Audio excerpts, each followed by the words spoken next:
Yo, yo, welcome back for another episode of Into the Flu. This is going to be another deck tech for you. So this deck is kind of a fun deck, but it's sort of like the win condition is very specific.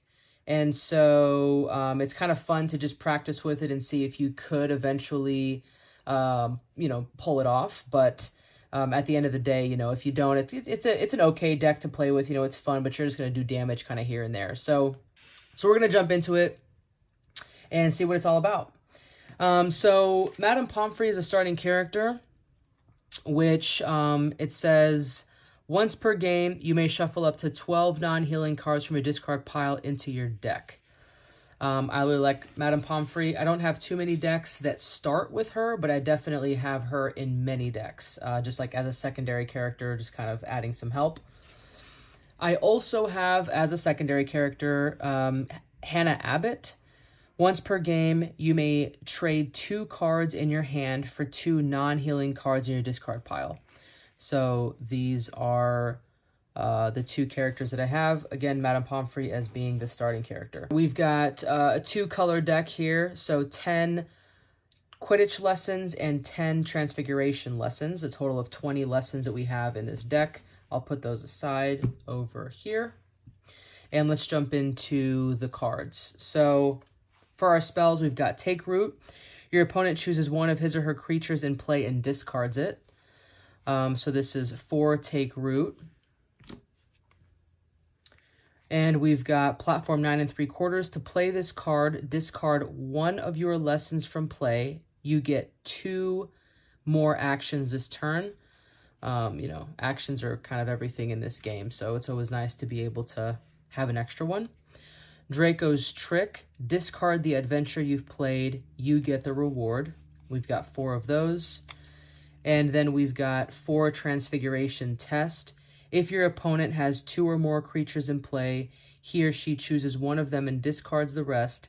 Then, if you have 2 or more creatures in play, choose one of them and discard the rest. Now, I will add that I don't think I said this before. I found this deck list on pojo.com.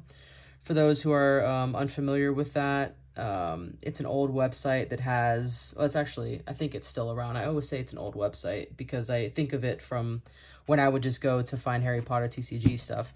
But they have like an archived web page where it's all Harry Potter TCG. They have the card lists, they have pictures of the cards, and they have deck text, deck reviews, and things like that. So it's really nice. I have made a couple videos that I'll link below where I explore that website and kind of pull some decks from there, and we build them, and then a friend of mine and I play it. So it's kind of fun, if you're interested in that. But that's kind of where I found this one and a couple of others that I've made some videos on. All right, so for our Quidditch cards, we've got Sloth Grip. During your opponent's next turn, you may prevent all but the first 3 damage done to you. We've got 4 of those. Ouch. Do 5 damage to your opponent. Then if your opponent has any cards in his or her hand, he or she chooses one of them and discards it. Another 4 of those. And then we've got Spiral Dive. Discard any number of cards from your hand. Do that much damage to your opponent. 4 of those.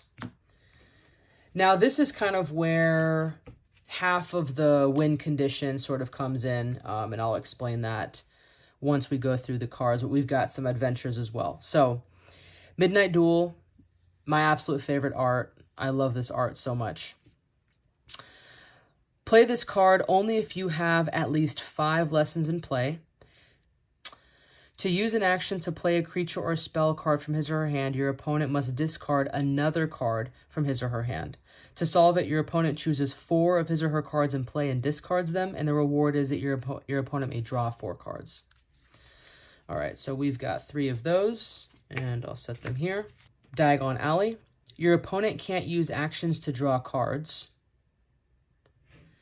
To solve it, your opponent skips a total of 7 actions. Those don't need to be one after the other, and the reward is your opponent may draw any number of cards.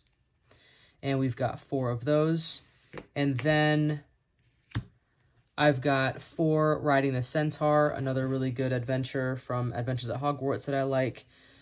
Prevent all damage done to you by your opponent's creatures is the effect. To solve it, your opponent chooses 4 of his or her cards in play and returns them to his or her hand. And the reward is your opponent may draw a card. So I'm really trying to prevent creatures in this deck, because creature damage is going to just continue getting rid of the cards. And there's like very specific cards that you need in this deck in order to pull it off. And I'm gonna show you those right now. Okay, so these 3 cards right here are going to be the like I said, that win condition. This is sort of like the foundation. This is the point of the deck, if you will. So the deck itself was built around these 3 cards in the hopes that you can eventually make it work. So we've got like platform 9 3/4 to kind of help us get another action if we find that the adventure is something that we need to play on the same turn that we would one of these other cards, but I'll explain. So Spiral Dive allows you to discard any amount of cards from your own hand to do that much damage to your opponent. So with Madam Pomfrey being in the mix as your starting character, you can hopefully, if you need to, use her ability in order to get more cards into your deck so that you could draw them, essentially. Draco's Trick allows you to discard the adventure you've played and you get the reward. So you would want to discard Diagon Alley. Well, what's the reward? Your opponent may draw any number of cards. So that's where what I mentioned about Madam Pomfrey, right? So let's say that you have Diagon Alley in play, okay? And your opponent's like, oh, that sucks. I can't use actions to draw cards. Boo, whatever. Next turn, or if you manage to have enough actions, then maybe even that turn. But let's just, for reality's sake, it's probably going to be the next turn. Assuming that Diagon Alley is still in play, and you have enough lessons in order to play Draco's Trick, because it's a little bit more pricey, then you could play Draco's Trick to discard Diagon Alley from play, and you would get the reward. And the reward, again, is your opponent may draw any number of cards, but you would then be able to draw any number of cards, because, again, you're getting the reward. So if you have a pretty heavy deck, allowing that you haven't taken that much damage, that Madam Pomfrey has allowed you to put some of those cards back into your deck, then you would then have a pretty hefty deck. You'd be able to play Spiral Dive, discard any number of cards from your hand, do that much damage to your opponent. Let's say it's 10, 15, 20 cards. You're going to do that much damage to your opponent. So you can see how this has to be very specific, timed very perfectly, and you have to make sure that it's timed and lined up with your opponent's deck. Because if your opponent has a huge deck and you just did all of this to do 15 damage or 20 damage to them, but they have enough cards in their deck in order to fulfill that, then you're left dead, essentially, because you just drew all of those cards from your deck. You had them in your hand. Now you've discarded them, so you're not going to be able to play them, all to do that damage to your opponent, who's then just going to kill you at the end. So it might be a nice finale for you if you have no other way of doing it. But you can see why, like, it can be fun because you're like, am I going to be able to pull this off? So while you're playing it, it's this kind of mystery that your opponent may not know what it is that you're going for. And you're going to have to sort of line these up perfectly. But at the end of the day, it might be difficult. I've played this deck, I want to say 4 times, and I've been able to pull this off twice. And it's been, pretty fun, in the meantime, because it's like, oh, am I going to be able to do this? Like, you could also use Hannah Abbott, but you have to trade cards for Hannah Abbott, so that might not be the very best, additional character to have. You're also utilizing 2 actions to play her, and you're also going to use 2 actions to play your adventure. So she might not be the very best, but this is the deck as it stands from Pojo.